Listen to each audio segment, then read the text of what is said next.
시편 23편 1절에서 6절 말씀. 여호와는 나의 목자시니 내게 부족함이 없으리로다. 그가 나를 푸른 풀밭에 누이시며 쉴 만한 물가로 인도하시는도다.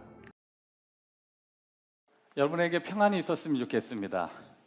또 여러분의 삶에 하나님의 쉼이 있기를 원하고요.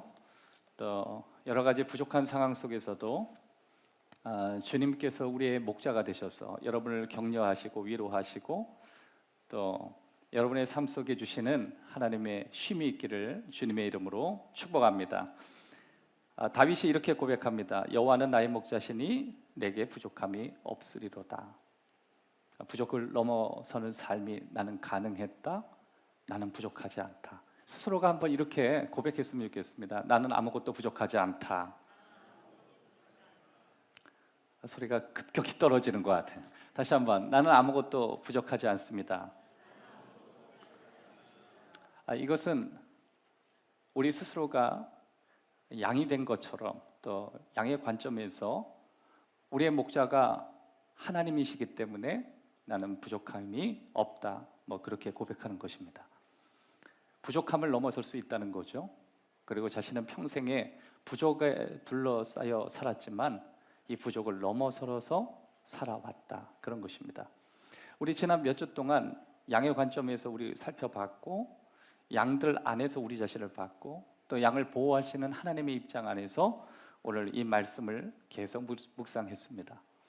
이 시편 23편은 마치 우리의 죽음을 보호하시는 그런 장례식에 사용하는 그런 말씀이 아니라 정확히 말하면 우리의 삶에 대한 이야기고 우리의 삶 속에 어떤 삶이 가장 하나님 보실 때 풍성한 삶인지에 대해서 나눌 수 있는 아주 중요한 말씀이라고 말씀드렸습니다. 앞으로 한 3주 정도 이 시편 23편을 가지고 여러분과 함께 나눌 때 여러분의 삶에 하나님의 위로와 하나님의 풍성함이 있기를 주의 이름으로 축복합니다. 우리 주위에 멸종 위기 짐승들이 많이 있죠. 그래서 우리 주위에 보면은 멸종 위기 동물들을 보호해야 된다. 여러 가지 이야기를 해요. 왜 멸종당하죠? 공격을 당하기 때문에 그렇습니다. 생명을 위협당하는 공격, 또 생명을 위협할 수 있는 사건을 만나기 때문에 우리 주위의 동물들이 다 멸종을 당하는 것이죠. 그런 걸 토대로 보면 인간도 늘 생명을 위협하는 사건들 주위에 둘러싸여 있습니다. 여러 사건들이 우리의 생명을 위협하기도 한다는 것이죠. 그렇기 때문에 우리에게는 목자 되신 예수님이 필요하다고 다윗은 이야기합니다. 다윗은 자신의 생명을 위협하는 수많은 경험을 가지고 살았던 사람입니다. 동시에 생명을 위협할 수 있는 사건들이 다윗 주변엔 정말 많이 있었다라고 하는 것을 알 수 있습니다. 여러분, 양이 어떤 존재죠? 정확히 보면은 양은 짐승으로서 그렇게 가치 있는 동물은 아닙니다. 어떤 의미로 볼 때 양보다 훨씬 가치 있는 동물들이 우리 주위에는 많이 있음을 알 수 있죠. 특별히 이 양의 특징 가운데 하나는 금방 이렇게 다운된다는 거예요. 우리 주위에 양들이 엎어져 있는 양들을 많이 보거든요. 그러니까 양들은 취약한 구조가 너무 많이 있기 때문에 금방금방 쓰러지고 금방금방 넘어지는 조건을 많이 가지고 있어요. 그래서 무리하게 다루면 쓰러져서 다시 회복이 안 된다는 거죠. 특별히 양들은 이 등 쪽이 널판지처럼 이렇게 평평하게 돼 있어가지고 뭔가 유연해서 다시 한번 쓰러지면 일어나는 그런 짐승들이 아니에요. 한번 넘어지면 자기 스스로가 잘 못 일어나요. 그래서 양들이 주위에서 이렇게 쓰러진 걸 보면 이렇게 일으켜 세워줘야 되고 누군가 도움을 통해서 일어나야만 하는 것입니다. 그래서 성경에 보면 하나님께서 낙심하지 마라, 두려워하지 마라 이렇게 자꾸만 하시는 게 인간과 양이 너무 비슷하기 때문에 그래요. 한번 좌절이라는 게 들어오고 낙심이라는 게 한번 들어오면 스스로 회복이 잘 안 돼요. 몇 번 노력하고 약에 의존해봐도 스스로가 참 일어나기 어려운 존재예요. 약으로 회복됐다는 거 별로 들어본 적이 없어요. 약의 도움을 받았지만 결국 우리는 누군가의 도움으로 일어나야 되는 거예요. 여러분, 저와 여러분의 삶 속에 목자 되신 하나님, 우리를 일으켜 세워주기를 주의 이름으로 축복합니다. 양이 누워서 가스가 위로 올라오게 되면 마비가 되죠. 그래서 움직이지 못하게 돼요. 그리고 결국 그것 때문에 양은 죽게 되는 거예요. 앞서 말씀드린 대로 사람이 한번 이렇게 쓰러지고 그리고 계속 쓰러진 상태에 오랫동안 지속되면 사람은 굉장히 위험한 결정을 할 수 있어요. 그래서 여러분, 낙심과 좌절이 여러분의 인생에서 길어지지 않도록 여러분은 온통 회복에 집중해야 되는 순간이 옵니다. 왜 다윗이 내 영혼을 회복시키는 하나님에 대해서 시편에서 이야기하냐면 자신도 삶에 넘어졌던 경험이 너무 많은 거예요. 계속 넘어질 수 있는 상황에서 결국 목자 되시는 하나님의 도움으로 당신은 일어났다라고 하는 것입니다. 양이 넘어지는 몇 가지 이유가 있어요. 오랫동안 먹지 않아도 쓰러지고 또 오랫동안 너무 많은 해로운 것을 먹으면 또 쓰러지게 되는 거예요. 여러분, 양은 항상 건강한 것을 먹는 존재는 아니에요. 사람하고 양은 좀 비슷해요. 사람도 늘 좋은 것만 먹는 게 아니라 나쁜 걸 알면서도 먹잖아요. 굳이 우리가 얘기하면 뭐 정크푸드라고 하는 거, 뭐 햄버거, 뭐 좋지 않은 것들 주위에 참 많이 있지 않습니까? 오히려 그런 어떤 패스트푸드점에 가게 되면 거기 이렇게 써 있어요. 이 음식은 많이 먹을 때 이제 건강에 해롭다고. 근데 그렇게 그걸 좋아하고 그렇게 많이 먹어요. 양도 그렇고 사람들도 비슷해요. 땅에 있는 걸 먹다 보니까 좋은 걸 먹기도 하는데 죽지 않은 걸 먹는 경우가 굉장히 많이 있거든요. 양이나 소나 사람이나 비슷한 면이 있습니다. 그것은 싼 거 먹고 사는 거예요. 따라합시다. 싼 거 먹고 산다.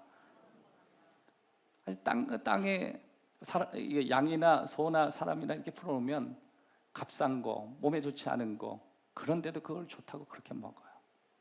특별히 아이들일수록 그렇죠. 아이들 문방구에서 젤리 이런 거 보면요, 이거 사실 몸에 안 좋습니다. 그런데 그거 하나 나눠주면 그렇게 좋아하고 그거 하나 받겠다고 아주 경쟁하는 걸 보면 사람이나 양이나 뭐 다를 것이 없다라고 하는 것을 우리가 알게 돼요. 뿐만 아니라 너무 많이 먹어서 문제죠. 방금 여러분이 보셨던 이 영상을 보면 많이 먹어서 가스가 배출되지 않아서 계속 눕고 싶게 되고 눕게 되면 회복이 되지 않아서 가스가 위로 올라와서 결국 죽게 된다. 사람도 자꾸만 먹게 되는 거예요. 우리의 모습이에요. 양의 모습이에요. 여러분, 목자가 필요한 이유가 뭔지 아세요? 목자가 필요한 건 푸른 초원에 양을 이끌어가서 맛있는 풀을 먹게 하는 것도 목자가 있어야 될 이유지만 너무 많이 먹지 않게 만드는 것도 목자가 할 일 가운데 하나예요. 그래서 우리는 목자가 내게 모든 걸 주시는 게 목자라고 생각하지만 목자는 우리가 원하는 것을 너무 지나치게 먹지 않도록 이끌어가는 것, 그것도 목자가 해야 되는 일 가운데 하나라고 하는 것입니다. 너무 많은 음식을 먹고 너무 많이 배부르고 이제 너무 포만감이 있으면 양들은 그만 누워서 굴러다녀서 결국 그 편안한 모습으로 끝까지 누워있는 버릇을 양들은 가지고 있기 때문에 그래요. 그래서 목자는 어느 시점이 되면 그만 먹게도 해야 되고 그리고 양들은 이제 배가 부르니까 누워 있어야 되는데 일어나게도 해야 되고 또 다른 목초지로 이동하게 되어야 한다는 것입니다. 너무 많이 먹으면 또 마비가 일어나거든요. 너무 잘 먹어도 문제고 너무 안 먹어도 문제인 거예요. 근데 일반 짐승들은 그런 밸런스를 잘 맞추는데 양들은 그걸 잘 못해요. 이게 독초인지 아닌지도 모르고 있는 건 그냥 죄다 먹고 몸에서 가스가 일어나는데도 그것도 모르고 또 먹으려고 그러고 결국 다리가 풀려서 쓰러지면 그때는 답이 없는 거예요. 주님은 나의 목자가 되신다. 다윗은 굉장히 인사이트 있는 이야기를 하는 거예요. 그냥 주님이 내 인생을 총체적으로 책임져 주신다. 뿐만 아니라 주님은 내가 가스가 일어나서 혼미해지는 그런 상태로 내버려 두지 않고 가장 신선한 상태로 나를 이끌어 주신다. 결국 우리의 육체의 신선함 뿐만 아니라 우리의 영혼의 회복까지도 그분은 이끌어 주신다. 그래서 시편 23편은 양에 대한 이야기가 아니라 결국 사람에 대한 이야기고 자신에 대한 이야기라는 거예요. 3절로 딱 넘어가면 내 영혼을 소생시키신다 그랬습니다. 그러니까 지금까지는 목자가 양을 이끌고 푸른 초원, 쉴만한 물가로 이끌다가 이게 양 이야기를 하는 게 아니라는 걸 자신이 밝히는 거예요. 그 목자는 하나님이신데 그 하나님께서는 나를 내 영혼을 회복시켜 주신다. 그 고백을 하는 것입니다. 여러분, 다윗은 양치기였어요. 다윗은 오랜 시간 동안 목동으로 살았습니다. 어느 날 사무엘이 그에게 찾아와서 너는 이스라엘의 왕이 될 것이라고 이야기하고 그에게 기름을 부어줘요. 그때가 그가 10대였습니다. 그리고 나서 그가 왕이 되어지는 그 순간까지는 약 15년의 시간이 걸렸어요. 정말 많은 시간 동안 그는 참 위험한 시간들, 위험한 상황, 위험한 사람들 속에 둘러싸여 있었습니다. 가끔 그는 걸어가다가 쓰러진 적도 있고, 여러분이 시편을 보다 보면 다윗이 즐거운 날도 있었지만 그의 삶에 정말 칠흑같이 어두운 순간순간의 삶이 있었거든요. 여러분이 지금 보고 있는 시편 23편은 10대 때 쓴 게 아니라 중년의 나이 때 쓴 거예요. 그러니까 왕이 되었을 때가 10대 때 부름을 받고 15년이 된 이후에 중년이 되면 한 25년 정도 흐른 다음에 그 다음에 이 시편을 썼다. 그렇게 우리가 생각할 수 있는 것입니다. 다윗은 이런 관점을 가지고 있는 거예요. 양도 회복이 필요하지만 사람도 회복이 필요하다. 그거예요. 왕도 회복이 필요하다. 나도 회복이 필요하다. 여러분, 다윗은 정말 많은 시간 마치 삶이 수많은 경쟁 속에 내던져 있는 그런 삶을 살았어요. 그런 건강한 어떤 삶을 지향하고 싶었지만 환경은 그렇지 않았음을 우리가 알 수 있습니다. 우리 주위에 보면 우리는 수많은 경쟁에 정말 시달려 살고 있잖아요. 그럼에도 불구하고 그 속에서 우리의 영혼이 어떻게 하면 회복할 수 있을 것인가, 이것은 아주 중요한 것입니다. 한번 따라합시다. 건강한 영혼, 건강한 삶. 네, 이게 저와 여러분에게 중요한 핵심 가운데 하나라고 하는 것입니다. 하나님은 우리의 영혼이 건강하기를 원하십니다. 우리의 영혼이 건강할 때 우리의 삶이 건강할 수 있다라고 하는 것입니다. 여러분, 그러기 위해서 예수님이 하신 말씀과 구약의 다윗이 했던 말씀이 일치되는 구절이 있어요. 그것이 신약의 마태복음 11장 28절의 문맥에서 나오는 내용이에요. 11장 28절에 보면 수고하고 무거운 짐진 자들아 다 내게로 오라 내가 너희를 쉬게 하리라. 뭐라고요? 내가 너희를 쉬게 하리라. 이 쉬게 하리라라고 하는 개념과 쉴 만한 물가로 인도하신다라는 개념이 같은 개념이에요. 그러니까 하나님께서 나의 목자가 되셔서 나를 쉴 만한 물가로 인도하시는 것이나 예수님이 수고하고 무거운 짐진 자들아 다 내게로 오라 내가 너희를 쉬게 하리라, 이 개념이 같은 개념이라고요. 그러면 그 쉰다는 개념이 뭐예요? 그건 내가 너를 회복시켜 주신다, 그거예요. 그러니까 다윗이 여호와 하나님이 나를 쉴 만한 물가로 이끌어 주셔서 내 영혼을 회복시켜 주시기를 원한다라는 직접적인 고백과 예수님이 누구든지 수고하고 무거운 짐진 자들아 다 내게로 오라 내가 너희를 쉬게 하리라라고 하는 개념이 같은 개념이에요. 그러니까 예수님도 오늘 우리에게 난 너희가 회복되기를 원한다라고 직접적으로 말씀하시는 거예요. 예수님이 우리의 삶의 회복을 원하시는 것입니다. 우리가 회복될 때 우리의 영혼이 우리의 육체에 영향을 주고 더 나아가서 우리는 지금보다 훨씬 하나님이 주신 비전을 향해서 건강한 걸음을 걸을 수 있다라고 하는 것입니다. 자, 그렇다면 저와 여러분이 어떻게 해서 영혼이 회복될 것인가, 오늘 세 가지로 여러분과 함께 나누기를 원합니다. 첫 번째입니다. 영혼의 회복이라고 하는 것은 삶을 변화시키는 하나님의 초대에 의해서 시작됩니다. 초대받아야 회복이 가능합니다. 우리 28절에서 30절 다 같이 한번 읽도록 하겠습니다. 28절에서 30절 시작. 수고하고 무거운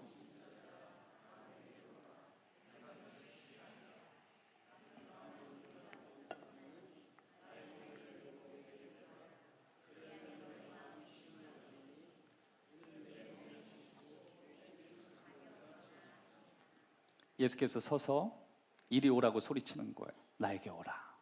나에게 오라. 훌륭한 사람도 오고 지친 사람도 오고 누구든지 오라. 여러분, 예수님께서 누구를 주목하시는지 잘 봐야 돼요. 여기 있는 사람은 뭐 훌륭한 사람도 있고 훌륭하지 않는 사람도 있지만 예수님이 진짜 초대한 사람은 수고하고 무거운 짐진 자예요. 그러면 수고하고 무거운 짐진 자라는 건 어떤 종류의 사람이에요? 지쳐버린 사람이에요. 다시 말해서 회복이 필요한 사람들은 예수님이 오라고 하시는 거예요. 여러분, 내 자신이 지금 지쳐 있다고 생각하시는 분들, 그리고 내 삶에 뭔가 부담이 자꾸만 올라오고 또 스스로가 내가 지쳤다라고 생각할 만큼 자신의 삶이 가라앉아 있는 누구라도 예수님이 초대하고 있다라고 하는 거예요. 내가 지쳐 있다라고 느끼는 그 순간 내 영혼이 텅 비어 있다고 느낀다거나 내 영혼이 건강하지 않다고 느낀다거나 아니면 내 삶에 하나님이 원하시는 계획으로 내 삶이 가는 것이 아니라 뭔가 하나님과의 관계 가운데 내 삶에 문제가 일어나고 있다라고 하는 것을 자꾸만 인식하는 거, 그게 바로 내가 지쳐 있다라고 하는 거예요. 새로운 생각이 아니라 이미 내 안에 벌어지는 일들에 대해서 수습할 수 있는 힘이 없는 거, 그게 지쳐 있는 거예요. 그 사람은 지나친 수고, 지나친 짐을 가질 때 우리는 늘 탈진하게 되고 그렇게 우리는 무너지게 된다라고 하는 것입니다. 특별히 예수님이 수고하고 무거운 짐진 자를 다 오라 그랬을 때 여기에서 우리가 생각되어지는 게 우리가 사회 구조에서 느낄 수 있는 마음들이에요. 여러분, 사회에서 여러분을 지치게 만드는 게 뭐죠? 기본적으로 경쟁이에요. 레이스. 여러분, 유튜브에 이렇게 검색하다가 레이스에 보면 재밌는 게 나옵니다. 뭐가 나오냐면 쥐들이 경쟁하는 거예요. 쥐. 우리나라는 쥐를 혐오스럽게 생각하는데 또 그렇게 레이스 경주에 붙이는 재밌게 그 놀이를 하는 그런 사람들도 유튜브에 보면 많이 있더라고요. 쥐 2마리를 경쟁에 붙입니다. 1등하는 쥐만 치즈를 얻는 거예요. 그러니까요, 1번 쥐, 2번 쥐가 사력을 다해서 막 뛰어. 막 사람들이 거기다 돈을 걸기도 하고 응원을 하기도 하고 쥐는 내 앞에 있는 표대를 향하여 달려가는 거예요. 저기에 도착만 하면 치즈를 얻을 수 있는 거예요. 그런데 여러분, 여기서 우리가 한 가지 생각해야 될 게 있어요. 아무리 거기 경주에서 훌륭한 경주를 한다 해도, 그래서 큰 치즈를 얻는다 해도 결국 쥐예요. 결국 쥐예요. 뿐만 아니라 쥐가 그렇게 해서 아무리 트로피를 얻고 뭘 갖다 주는 큰 치즈를 준다 해도 그는 사람이 될 수 없다라고 하는 거예요. 예수님이 이런 말씀하셨습니다. 무엇을 먹을까 무엇을 마실까 염려하지 마라. 너희는 이방인이 아니다. 하나님 자녀다. 이걸 뒤집어서 얘기하면 이렇게도 할 수 있어요. 넌 쥐가 아니야. 그것도. 이방인들은 아무리 경쟁해도 결국 죽었다 깨어나도 하나님 자녀가 안 돼. 너희는 하나님의 자녀야. 우리 한번 좌우에 있는 분하고 인사합시다. 성도님은 하나님의 자녀십니다. 무엇을 먹을까 무엇을 마실까, 오늘 점심에 뭘 먹었는지, 내일은 어떤 호텔에서 먹는지 하나님 볼 땐 별로 관심이 없어요. 그거 다 이방인들이 구하는 것이에요. 여러분, 수고하고 무거운 짐진 자들아 다 내게 오라 하셨을 때 예수님이 바라보시는 그 시각은 하나님의 관점과 치열하게 경쟁하는, 마치 쥐들이 그 틀 안에서 경쟁하는 그 모습을 보고 서로 내가 이쪽 쥐보다 훨씬 낫다, 이쪽 쥐가 얻지 못하는 걸 내가 얻었다, 먹고 마시는 문제 때문에 괴로워하고 힘들어하는 그 모습 보고 지쳐있는 그들을 보는 거예요. 끊임없이 수레를 돌긴 도는데 여전히 수레고 여전히 쥐인 거예요. 의미 없다. 아무런 의미가 없다. 사랑하는 여러분, 하나님께서 내게로 오라고 우리를 초대하시는 것은 우리의 시선이 주변에 있는 수평적인 데에서 벗어나서 수직으로 하나님과 내 자신의 관계에서 뭔가 우리의 시야를 넓게 하고 또 우리의 생각을 바꾸게 되는 아주 중요한 요소가 되는 것입니다. 자, 그러면 내게로 오라라고 하시는 주님의 그 위대한 초대, 내 삶을 바꿀 만한 초대, 첫 번째가 뭐냐면 의미 없는 삶의 경주로부터 내게 오라고 하시는 거예요. 여러분, 우리 삶의 모든 경주가 다 의미가 있는 게 아니죠. 때로는 우리의 삶에는 의미 없는 경주가 참 많아요. 마치 쥐들이 달려가듯, 이방인이 달려가듯, 무엇을 먹을까, 무엇을 마실까에 대한 끊임없이 고민을 하지만 그것은 삶의 의미 없는 경주라고 하는 거예요. 여러분, 가끔 우리가 무엇을 얻고자 어떤 지점을 향해서 계속 달려갔는데 그것을 이루고 나서 우리의 마음에 허무하다면 우리는 마치 쥐들이 열심히 앞만 보고 달려가는 경주를 하는 의미 없는 경주를 갖는 것과 같습니다. 그래서 내 삶에 하나님의 위대한 초대는 그 쥐들의 경쟁처럼 피곤한 그런 것이 아니라 그것을 좀 벗어나서 하나님의 원하시는 아름다운 경주를 하는 것, 그것이 하나님이 원하시는 것입니다. 또 한 가지, 예수님께서 내게 오라고 초대하시는 것은 가치 있는 삶의 경주를 하라고 내게 오라고 하시는 거예요. 여러분, 우리의 영혼은 가치 있는 것에 내 삶을 드릴 때 회복이 돼요. 어떤 분들은 회복이 좋은 호텔에 가서 좋은 음식을 먹고 좋은 곳에 놀러 가면 회복이 될 거라고 생각하는데, 그렇다면 여러분, 좋은 여행을 갔다 오면 여러분은 신선한 모습이 돼야 되는데 왜 여러분은 피곤하고 피곤에 찌들어 있는지 몰라요. 가까운 나라, 후쿠오카를 가든 도쿄를 가든 여러분 가까운 데에 이렇게 여행을 갔다 오고 집으로 돌아오면 어떻습니까? 굉장히 피곤하지 않아요?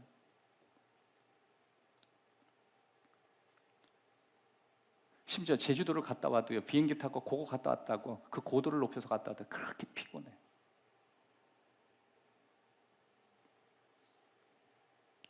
우린 조금만 이동하고 조금만 즐거운 것을 경험해도 우리는 늘 피곤하다고 하는 사람이에요. 그러니까 이미 우리 삶의 결론은 다 난 거예요. 내가 뭔가 남들에 비해서 어떤 것을 더 가지고 있거나 더 좋은 장소를 간다고 내가 회복되는 건 아닐 수 있다라고 하는 거예요. 그러면 진짜 회복이 어디서 일어나는가? 여러분 잘 알고 있죠. 마더 테레사 수녀는 인도 캘커타에서 정말 가난하고 어려운 사람을 위해서 자신의 삶을 드려요. 그 할머니가 어떻게 저렇게 지치지 않을 수 있을까 생각을 해요. 근데 그분의 쉼은 가치 있는 일에 자신의 삶을 드렸기 때문에 쉼이 있었던 거예요. 여러분, 예수님의 삶을 보면 정말 피곤한 삶을 살았습니다. 잘 못 주무시고 잘 먹지도 못하시고, 그리고 어쩌면 소외된 사람들과 함께하고 그걸 가치를 뒀어요. 그러나 예수님의 삶은 육체의 노동적인 건 상당히 많으셨지만 그래도 예수님은 삶에 의미 있는데 자신의 삶의 경주로 드렸던 거예요. 여러분, 우리가 왜 쉽게 지치냐면 의미 없는 것에 경주를 했기 때문에 그런 거예요. 직장 생활에서 그렇게 많이 승진을 하고 그렇게 많은 옵션을 받는데 왜 내가 자꾸 마음에 지치는가? 거기에서 우리의 쉼이 있지 않다는 거예요. 진짜 쉼은 예수님이 하시는 말씀과 같아요. 다 내게로 오라. 여러분, 예수님께 오는 사람이 경험하게 되는 게 뭐예요? 의미 있는 경주가 시작되는 거예요. 여러분, 저와 여러분의 삶에 가치 있는, 의미 있는 경주로, 그렇게 경주를 경험하게 되는 축복이 있기를 주의 이름으로 축원합니다. 요한복음 4장 34절, 예수께서 이르시되 나의 양식을 나를 보내신 이의 뜻을 행하며 그의 일을 온전히 이루는 것이니라. 예수님은 하나님의 뜻을 위해서 가치 있는 일에 당신의 삶을 드리는 것이 삶의 원동력이고 자신이 회복되는 이유라고 말씀드렸습니다. 여러분, 참 이상해요. 교회에서요, 아침부터 저녁까지 시간 드리고 물질 드리고 심지어 자신이 있는 중요한 가치까지 다 드리는 분들이 탈진해야 되는데 오히려 회복이 돼요. 가정이 회복되고 자녀가 회복되고 자신의 삶이 회복되는 것을 우리 주위에서 봐요. 주위에서 어떤 사람은 그래요. 어떤 사람은 교회에서 그 마음이 자신의 삶이 자신에게 있지 않고 공동체를 위해서 더 나아가서 주변에 있는 이웃을 향해서 자신의 마음을 기꺼이 드린 사람들을 보면 주위에서 이렇게 얘기해요. 야, 지치지 않아? 너 더 하면 지쳐. 그런데 그 사람들하고 대화를 해보면 지치는 것 이상으로 기쁨이 넘치거든. 하나도 안 지친다고 얘기해요. 여러분, 일을 쉰다고 쉼이 아니라 우리 삶에 주님께서 주시는 그 의미 있는 일을 향해서 달려갈 때 우리에게는 쉼이 이루어진다라고 하는 것입니다. 히브리서 12장 1절에 보면 이러므로 우리에게 구름같이 둘러싼 허다한 증인들이 있으니 모든 무거운 것과 얽매이기 쉬운 죄를 벗어버리고 인내로써 우리 앞에 당한 경주를 하라. 우리 주위에 다 그렇게 살았다는 거예요. 자신의 삶을 믿음으로 드리고 자신의 삶을 하나님이 원하시는 그 길을 향해서 자신의 삶을 드리고 그렇게 믿음의 경주를 했던 사람, 그들의 경주는 쥐들이 하는 그런 경주가 아니었다는 거예요. 주변 사람들과 의미 없는 경쟁을 하는 것도 아니고 주변 사람들과 의미 없는 경주하는데 자신의 삶을 드렸던 사람들이 아니라고 하는 거예요. 그들의 경주는 의미 있는 일에 자신의 삶을 드리는 것이고 거기에서 주님의 은혜를 경험했던 거예요. 여러분, 여러분의 삶에 성령님이 함께 하셔서 여러분이 걸어가는 삶에 하나님과 동행한다는 그 삶이 결코 여러분이 좋은 호텔에서 쉬는 것을 의미하진 않아요. 고된 노동을 요구할 때도 있고 때론 예수님처럼 목이 말라서 우물가 옆에 기대야 되는 순간도 와요. 그러나 그런 삶이 저와 여러분을 지치게 만들었다고는 동의할 수가 없어요. 왜 그러냐면 예수님은 잠도 못 주무시고 예수님은 살아가셨던 삶이 목마르고 줄이고 때론 자신의 삶까지도 이웃에게 하나님이 원하시는 뜻에 맡겼지만 예수님의 기쁨은 너희가 알지 못하는 기쁨을 가지고 있다고 말씀하셨어요. 핵심이 뭐였어요? 의미 있는 일에 당신의 삶을 드렸기 때문에 그런 거예요. 여러분, 만약에 여러분이 중년이 넘어갔는데 내 삶이 너무 지치고 내가 뭔가 예전보다 더 많은 소득이 있고 예전보다 더 좋은 옷을 입고 예전보다 더 많은 사람과 만나고 좋은 음식을 먹는데 왜 내 마음이 자꾸만 가라앉지? 왜 내가 이렇게 힘들지? 왜 나는 이렇게 가슴이 답답하지?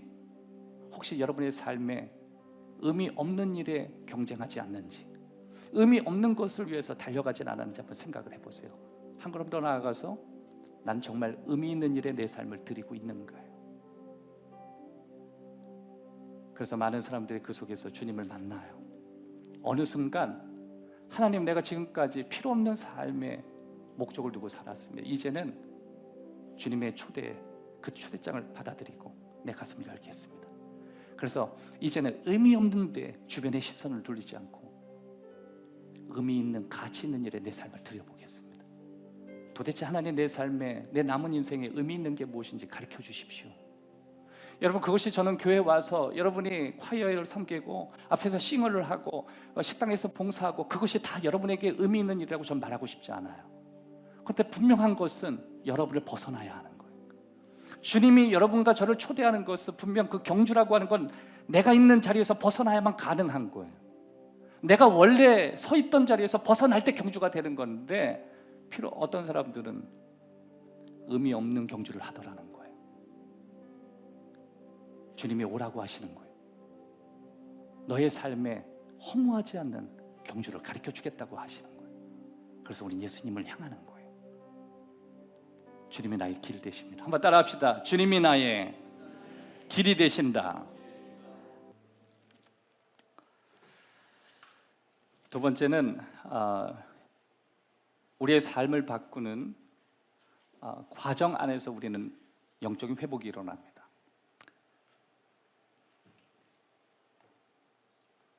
여러분, 우리가 회복된다는 것은 우리의 과정 속에서 일어나는 경험이라는 걸 우리는 기억해야 돼요. 다윗은 시편 23편 2절에 이렇게 고백을 합니다. 그가 나를 푸른 풀밭에 누이시며 그 다음 뭐예요? 쉴 만한 물가로 인도하시는 물가로, 프로세스.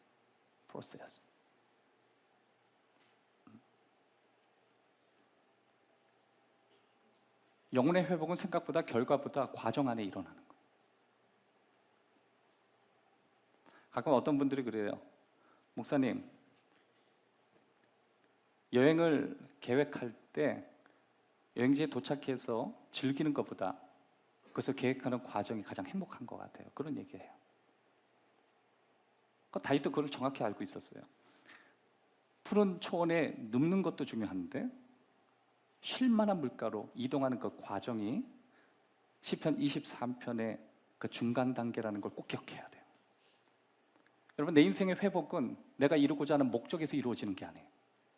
그 목적을 향해 나아가는 과정 안에 회복이 일어나는 거예요. 오늘 내 삶에 이미 하나님께서 이끌어 가시고 인도하시는 그 과정 안에 회복을 경험하지 못하면 내가 아무리 원하는 결과를 얻는다 해도 우리는 회복이라는 걸 경험할 수 없어요. 매 순간 저와 여러분이 회복을 경험하지 못하면 어느 순간 오늘 아침에 눈을 떴는데 내 영혼이 상쾌해지고 갑자기 내 생각이 달라지고 그런 결과를 우리의 목자 되신 예수님이 이야기하시는 게 아니에요. 목자와 함께 걸어가는 그 과정 안에 우리는 회복을 경험하는 거예요.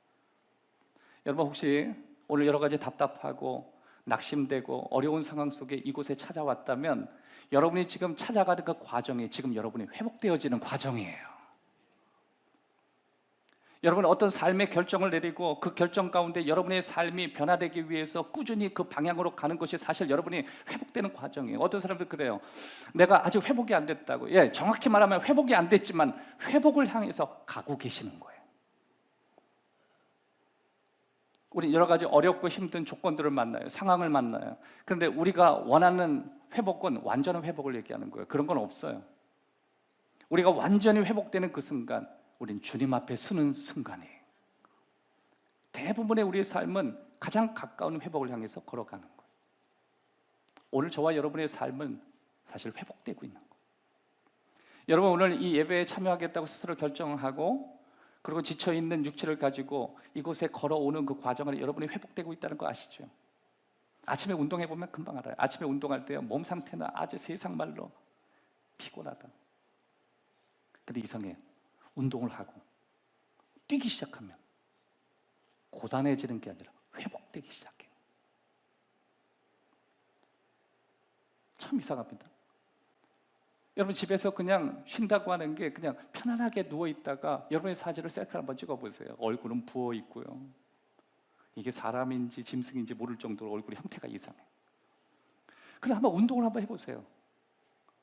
여러분이 그냥 단순한 땀을 흘리고 여러분이 뭔가 건강하기 위해서 여러분의 삶을 이렇게 극복하는 그 과정 안에 여러분이 사진 한번 찍어보세요. 그러면 여러분이 이전보다 훨씬 멋있는 사진들이 막 나올 거예요. 그 이유가 뭐예요? 여러분이 지금 회복되고 있다는 거.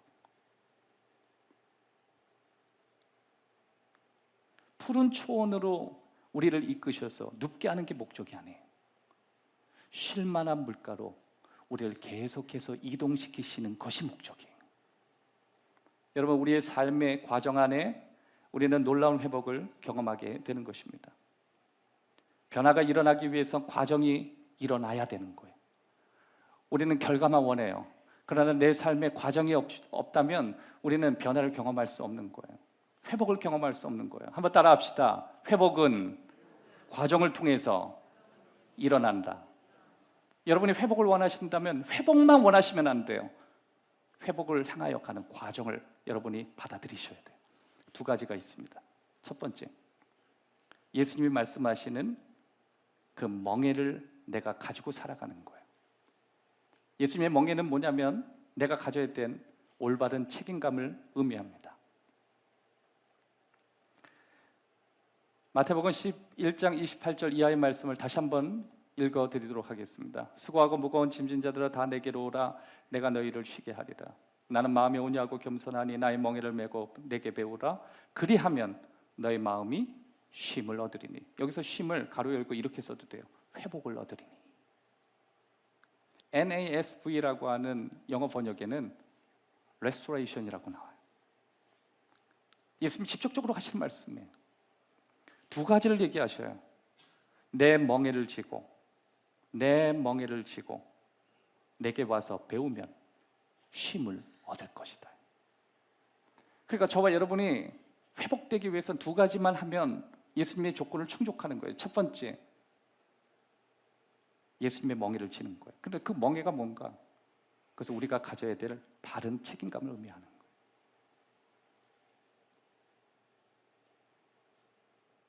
예수님을 따라간다는 것은 의미 없이 따라가는 것이 아니었습니다. 거기에선 그들이 가져야 될 가벼운 책임감이 있었어요. 여러분, 저와 여러분이 오늘 지고 있는 멍에가 있죠. 그 멍에가 뭔가 생각해 보면 여러분이 지셔야 될 책임들이 있어요. 이 땅에 여러분이 제가 살아갈 때 살아가는 그 삶에 있어서 주어지는 책임감들, 그거를 지고 따라가는 거. 그게 사실 우리 안에 멍에예요. 그래서 지고 가는 게 우리가 회복되는 길이에요. 가끔 어떤 사람이 그래요. 내가 지고 있는 책임이 너무 무겁다. 그래서 이것도 버리고 저것도 버리고 나 그냥 혼자 숲속에서 자연인으로 살고 싶다. 여러분, 그 사람들이 회복됐느냐? 저는 그건 회복이라고 얘기하고 싶지 않아요. 내 삶의 현장에서 내가 치러야 될 가벼운 정당한 책임들을 딛고 주님을 따라가는 거예요. 그때 우리는 회복이라는 걸 만나요. 회복은 멍에를 쥐고 따라가는 거예요. 여러분, 배가 중심을 잡기 위해선 밑에 물이 있어야 된다는 거 아시죠? 그래야 중심을 잡는 거예요. 여러분의 삶에, 저의 삶에 건강한 책임이 없다면 그것은 우리가 회복될 수 없다는 조건이에요. 내가 오늘 회복돼서 살아갈 수 있다는 것은 내가 져야 될 책임이 있다는 거예요. 여러분, 아이는 지쳐도 엄마는 지치지 않아요. 여러분 그거 아시죠? 엄마는 절대로 지치지 않아요. 아이들만 지쳐요. 엄마가 지치지 않는 이유가 뭐예요? 그들이 갖는 올바른 책임감이 있기 때문에 그런 거예요. 여러분, 부모님은 한 번도 지치지 않습니다. 심지어 드시지 않아도 배부르시대요. 생전 이런 거짓말이 통했어요. 심지어 여러분 그런 것도 아시죠? 평생에 자신의 부모님은 소고기 싫어하는 줄 알았다. 고기 안 먹고도 사시고 난 야채만으로 충분하다. 늘 야채만 드셨다는 그 얘기 아시잖아요. 당연한 욕구조차도 물리칠 수 있는 게 자신이 만든 책임이에요. 인생에 있어서 여러분과 저를 회복시키는 게 여러분이 지고 있는 지금 책임이라는 거 알고 계세요? 사람이 건강한 것도요, 뭔가 삶의 책임에서 벗어나면 그 사람 건강한 것 같죠? 그거 위험해집니다. 여러분 잘 아시듯이 교육자들이 언제 몸 상태가 가장 최악이냐면 월요일이에요. 언제 최상이냐면 주일이에요. 주일은 우리가 져야 될 짐들이 꽉 차 있어요. 어디가 아픈지도 몰라. 그런데 월요일 날 쉬겠다고, 그날이 내가 짐을 좀 내려놓는다고 생각하는 순간부터 온몸이 막 아프기 시작합니다. 참 이게 이 중년이 지나가면요, 이게 좀 재미난 현상들이 막 일어난대. 휴가를 얻고 아무것도 안 하고 집에서 그냥 쉬겠다고 하는 순간부터 뼈 마디마디가 아프기 시작한 거예요. 근데 내가 해야 될 일이 있다라는 순간 거짓말처럼 회복되기 시작해. 건강한 책임이 저와 여러분을 회복시켜요. 여러분, 하나님께서 우리에게 건강한 노동을 주셨다는 것은 저주가 아니에요. 우리에게 회복을 위해서 가장 필요한 필요 조건이에요. 또 한 가지가 있습니다. 예수님의 조언에 대해서 우리의 태도가 열려 있는 거예요. 내게 배우라. 내게 배우라. 여러분, 사람은 뭔가 내 안에 새로운 것이 들어오면 회복된다는 걸 느껴요.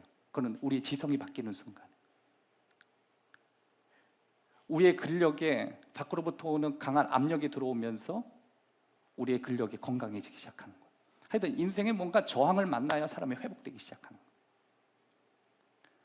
예수님이 뭐라고 말씀하시냐면 내게 와서 배우라 그러는 거예요. 이거는 이제 지적인 이성적인 것을 이야기하는데 우리 참 배우기 싫어하거든요. 근데 여기서 배우라고 하시는 이 말씀은 내가 너의 멘토가 되겠다는 거예요. 여러분, 가끔 우리의 멘토가 누군가가 우리의 삶을 결정하죠.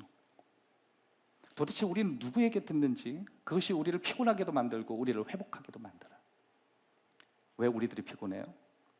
우리가 전부 우리의 멘토가 예수님이 아니라 SNS이기 때문에 피곤한 거예요. SNS가 다 어떤 내용이냐면 쥐들이 경쟁하는 내용이에요. 오늘은 무엇을 먹을까? 오늘은 뭐. 이쪽에서는 노란 치즈를 먹었네, 저쪽에는 화이트 치즈를 먹었네. 온통 그 경쟁 때문에 우린 지쳐버리는 거예요. 그래서 여러분, 우리 삶의 회복이라고 하는 것은 정당한 과정이 필요한데 그 과정이 정당한 책임을 갖고 예수님이 순간 우리의 멘토가 돼서 끊임없이 우리의 방향을 예수님으로부터 듣겠다라고 하는 열린 태도를 가질 때 우리가 그때부터 회복이 일어나는 거예요. 근데 가끔 우리는 일시적으로 우리의 감정을 치료하기 위해서 닥터를 찾아가기도 하고 약을 먹기도 하고 뭐 여러 가지 휴가를 얻어서 놀러 가기도 해요. 하지만 갔다 오면 여독이 있을 뿐이지 진정한 영혼의 회복이 없는 거예요. 다윗은 23편을 기록할 때 왕이었어요. 여러분, 다윗이 좋은 휴양지가 없었겠어요? 아니면 주변에 친구들이 없었겠어요? 다윗이 10대 때 왕이 될 것이라고 이야기하고 15년 동안 왕이 되기 위해서 치열하게 경쟁하면서 살았거든. 그러고 나서 왕이 된 이후에 중년까지 간다고 생각하면 약 한 10년에서 15년 정도 이후에 이 23편을 쓴 거예요. 치열하게 경쟁하면서 살아왔고 왕이 되기 위해서 수많은 사람이 죽어나가는 걸 봤고, 심지어 내가 골리앗까지 쓸어 넘어뜨리면서 내가 이 자리까지 섰는데 그럼에도 내게는 회복이 필요했다는 거예요. 여러분, 그 생각보다요, 전도사님들이 회복보다 목사님들이 회복을 더 외친다는 거 여러분 알고 계세요? 아니, 전사님들이 더 많은 일을 하는데 왜 전사님들은 회복이라는 얘기를 잘 안 하는데 왜 목사 되고 나서 회복을 얘기해? 종업원들은, 그래서 요새는 종업원들이 좀 열려가지고 회복 얘기하는데 사장들이 쉬어야겠다, 그만하고 싶다, 막 이런 얘기 많이 하거든. 이유가 뭐예요? 어디 이유가 있어요? 단순히 달려가고 뭔가 경쟁에서 살아남겠다, 그것이 아니라 진정 내가 쉼을 얻을 수 있는 그 과정에 대한 분명한 이해가 없으면 우리는 아무리 쉰다고 해도 쉼을 얻을 수 없다는 거예요. 심지어 시간이 흐르면요, 내 속에 필요 없는 내 자신이 많아져가지고요, 그 다음에 쉼을 쉰다고 해도 그게 쉬는 게 아니에요. 여러분, 여러분의 과정 안에 세상 SNS가 들어가 있는지, 아니면 주변에 듣는 소리가 있든지, 아니면 주변에 어떤 필요 없는 비교의식과 열등감이 여러분의 삶에서 더 분노하게 하고 경쟁을 일으키게 하는 그 스트레스를 받게 하는지, 아니면 예수님이 우리에게 말씀하시는 쉼에 대한 건강한 과정을 가지고 있는지 우리는 생각을 해봐야 돼요. 건강한 과정 첫 번째가 뭐라고요? 내게 주신 책임감을 가지고 있는 거예요. 또 한 가지, 예수님이 나의 멘토가 되기를. 그래서 그 멘토는 성경 안에서 내 삶을 적용하고 그 성경이 우리에게 지시하는 그 방향 안에서 내 삶을 맞추려고 하고 최대한 예수님이 내 삶에 영향을 주려고 하는 내 삶에 열려있는 태도예요. 그래서 어떤 사람들은 그렇게 얘기해요. 이번에 그 이스라엘 총리가 전방위에서 공격을 많이 당하잖아요. 사퇴하라고. 수많은 죽음을 일으키는 전쟁의 중심에 있어요. 그러니까 그 사람이 굉장히 압박을 많이 느꼈던 것 같아요. 근데 그 사람이 지금의 이 상황을 이야기하면서 성경을 인용하더라고요. 그 이스라엘 총리가 이렇게 얘기해요. 아말렉 군대를 기억한다고. 나는 그 이스라엘 총리에서 아말렉을 다시 한번 공부하게 돼. 아말렉 족속이 이스라엘을 얼마나 공격하지 않았냐. 저 주위에 있는 족속들 다 아말렉이라고. 그런 거 보면 우리 삶의 일정 부분 지치고 힘들고 무력해질 때 하나님의 말씀에 대한 조언이 우리에게 쉼을 주듯이 저와 여러분의 삶 속에 주어지는 여러 조건들이 우리를 쉼을 주는 것이 아니라 예수님이 나의 멘토가 되기를, 하나님의 말씀이 나의 멘토가 되기를, 우리는 열려있는 태도가 오히려 우리의 쉼을 준다라고 하는 것입니다. 마태복음 11장 29절 함께 읽기를 원합니다. 다 같이 읽겠습니다. 나는 마음이 온유하고 겸손한, 그리하면 너의 마음이 쉼을 얻으리. 마지막 세 번째, 영혼의 회복은 삶을 변화시키는 약속에서 시작됩니다. 약속. 여러분, 약속을 바라보고 약속을 붙들 때 우리의 쉼이 있다는 거 아시죠? 예수님이 약속하셨어요. 내게로 오면 쉬게 해주겠다고. 여러분, 그게 예수님의 약속이에요. 여러분, 예수님의 약속은 어렵지 않아요. 한번 따라합시다. 예수님의 약속은 어렵지 않다. 예수님의 약속은 아주 간단해요. 그런데 예수님의 약속은 조건적이에요. 예수님의 약속이 왜 조건적이냐면 예수님이 앞에 조건을 뒀어요. 내게로 와야만 한다예요. 누구든지 내게로 오면. 이건 조건절이거든요. 여러분, 여러분이 결정하는 게 아니에요. 여러분들이 주님께 가야만 회복이 일어나요. 여러분, 성경에서는요, 조건 없는 약속도 있지만 조건 있는 약속들이 많아요. 그 중에 대표적인 게 지쳐있는 우리의 삶, 우리의 영혼이 회복되는 것은 내게 와야만 한대요. 그러니까 마태복음 11장 28절의 이 내용은 예수님이 일어서서 크게 외친 거예요. 누구든지 수고하고 무거운 짐을 진 자들아 다 내게로 와라. 너희들이 내게 온다면 회복을 주리라. 그거. 수고하고 무거운 짐이 뭐예요? 수많은 경쟁에서 지쳐버렸다는 거 나도 안다는 거예요. 여러분, 예수님이 서서 말씀을 외칠 때 거기에 정상적인 사람이 누가 있었어요? 다 힘들고 어렵고 이리 쳐이고 저리 치고 수많은 압박 가운데 힘들어하는 사람이에요. 하지만 그들의 마음 가운데 성장하기를 원하는 마음이 있었어요. 지금의 이 어려움을 딛고 싶은 마음이 있었어요. 하지만 예수님이 그런 사람에게도 조건을 얘기하셨어요. 난 너희에게 모든 걸 다 주고 싶고 줄 수 있지만 그 전에 너희는 조건을 충족해야 되는데 너희가 힘들고 지치고 무기력해도 내게로 와야 한다는 거예요. 여러분 그거 아세요? 여러분들이 오늘 여러 가지 상황이나 지치고 낙심되고 아까 서두에 말씀한 대로 양처럼 쓰러졌는데 일어날 수 없고 여러 가지 상황이 돼도 결론은 여러분이 오시는 과정 안에 회복되고 있다는 거 아세요? 여러분의 가족이 회복되기를 원하는 건 알지만 여러분의 가족이 먼저 결정해야 되는 건 예수님의 조건에 충족해야 되는 거예요. 여러분의 가족의 자녀들이 아무리 여러분이 사랑스럽고 여러분의 주변에 있는 사람이 아무리 여러분이 위로를 해줘도 그들을 향해서 예수님과의 조건이 충족돼야 돼요. 누구든지 내게 와야만이에요. 행복하게만 오라는 뜻이 아니에요. 그들이 예수님을 향해야 돼요. 그들이 예수님께 가야 돼요. 예수님 앞에 나가야 돼요. 여러분, 여러분의 가정이 예수님 앞에 가야만 여러분의 가정이 회복이 돼요. 여러분의 인생이 예수님께 가야만 여러분의 회복이 돼요. 휴양지에 놀러가서 좋은 음식을 먹고 여러분의 인생에 좋은 걸 본다고 회복되는 게 아니에요. 예수님의 말씀은 그것 때문에 회복되는 게 아니라고 얘기하는 거예요. 나에게 오기만 하면 회복된다. 약속하신 거예요. 여러분 그 약속이 우리를 회복시킨다는 걸 기억해야 돼요. 내가 노력한다고 다 되는 건 아니더라. 노력한다고 다 되지 않는 거 우리 세상에서 지겹게 봤거든요. 그런데 예수님이 분명히 하셨다는 걸 기억해야 돼요. 내게 오면 난 약속 지킨다. 여러분 우리는 그거 의심하거든요. 내가 예수님 앞에 달려간다고 예수님께서 현실적으로 내 삶에 지쳐있는 것을 회복시켜 주실 수 있을까? 우리는 끊임없이 의심해요. 그래서 또 다시 지쳐요. 그래서 낙심돼요. 일어나지 못해요. 여러분 성경에 이렇게 자세히 보면요, 스스로 걸어오지 못하는 사람도 적어도 그들의 시선은 주님을 향했어야 해요. 한 번도 회복을 경험하지 못한 사람이요, 적어도 누워서라도 예수님 봤어야만 해요. 그 사람의 발걸음이 예수님을 향해서 뚜벅뚜벅 걸어오지 않아도 그들은 뭔가 결정하고 예수님을 향하든지 예수님을 바라보든지 예수님의 손을 내밀든지 뭔가 예수님을 향해야 돼요. 그럼 예수님 오셔서 잡아주셨거든. 수많은 간증들을 들었어요. 수많은 간증. 아니 병 들었는데 교회를 어떻게 와요? 낙심되고 좌절해서 누워있는데 내가 어떻게 스스로 걸어서 주님께 가요? 그런데 예수님 그거 아신다는 거거든요. 누구를 기대하고 있는지. 그런데 예수님이 어쩔 땐 그랬잖아요. 너 병 걸린 지 몇 년 됐니? 그렇게 묻잖아요. 네가 아픈 지 몇 년 됐니?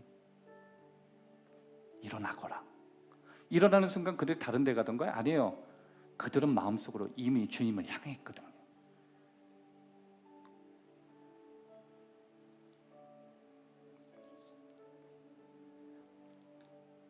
우리가 조건만 충족되면 무슨 일이 일어나든지 우리는 회복이 돼요. 여러분의 자녀들이 하나님을 향하도록 여러분이 도와주십시오. 여러분의 가족들이 하나님을 향하도록 도와주십시오. 꼭 그들이 교회에 끌고 와서 목사님의 말씀을 듣지 않아도 돼요. 그들의 마음이 하나님을 향할 수 있도록 여러분 도와주셔야 돼요. 그들의 마음 가운데 하나님을 향할 수 있도록 도와주는 게 훨씬 중요합니다. 얼마나 내가 너를 사랑하고 너희가 얼마나 사랑을 받고 있는 존재, 우리 가족이 하나님을 얼마나 사랑하는지 우리는 그 약속을 믿는다고 끊임없이 고백해야 돼요. 왜냐하면 그것은 우리의 약속이 아니라 주님의 약속이니까. 주님이 약속하셨으니까. 여러분 지나온 삶을 한번 잘 되돌아보면 하나님께서 우리를 치료하시는, 우리를 회복시키시는 그 과정들을 우리가 많이 만나게 돼요. 근데 생각보다 그 과정이 복잡하지가 않아요. 근데 너무 단순하고 너무 쉬워서 우리들이 그것을 선택하지 않는 거예요. 우리가 마지막의 말씀을 잘 기억한다면 누구든지 오라, 와야만 한다. 여러분 매일 우리는 예수님께 다가가는 훈련을 해야 돼요. 힘들지만, 어렵지만, 아프니까 누워서 있지만 우리의 시선이라도 우리는 끊임없이 주님 앞에 다가가려고 노력해야 돼요. 그리고 그 과정 안엔 내 삶의 과정이 있고 그 과정 안에 내가 치료해야 될 여러 가지 조건들이 있다는 것을 잘 기억한다면 우린 분명 지금 회복되고 있는 거예요. 신실하신 하나님을 믿습니다. 우리를 회복하시고 푸른 초장에 누이시고 우리가 회복되는 물가로 인도하실 거예요. 다 같이 따라합시다. 나를 회복시키실 줄 믿습니다. 나를 회복까지 이끌어 주실 줄 믿습니다. 기도합시다. 하나님 아버지, 오늘 내 인생에 회복을 주시기를 원하시는 아버지, 푸른 초장으로 우리를 눕게 하시고 그리고 거기서 일어나서 다시 회복을 위해서 걷게 하실 주님을 찬양합니다. 하나님, 오늘도 우리를 회복하게 원하시는 아버지, 결국 우리가 누워있는데 만족하지 않고 일어서서 목자가 이끄는 데까지 목자를 향하여 살아계신 주님을 향해서 걸어가는 우리가 되게 하여 주시옵소서. 주님께 다가가는 우리의 걸음이 우리를 회복케 하는 가장 쉬운 걸음이고 아름다운 걸음임을 믿습니다. 오늘 찾아온 모든 교우들의 삶 속에 하나님 주시는 회복이 있게 하여 주시옵소서. 예수 그리스도의 이름으로 기도하옵나이다.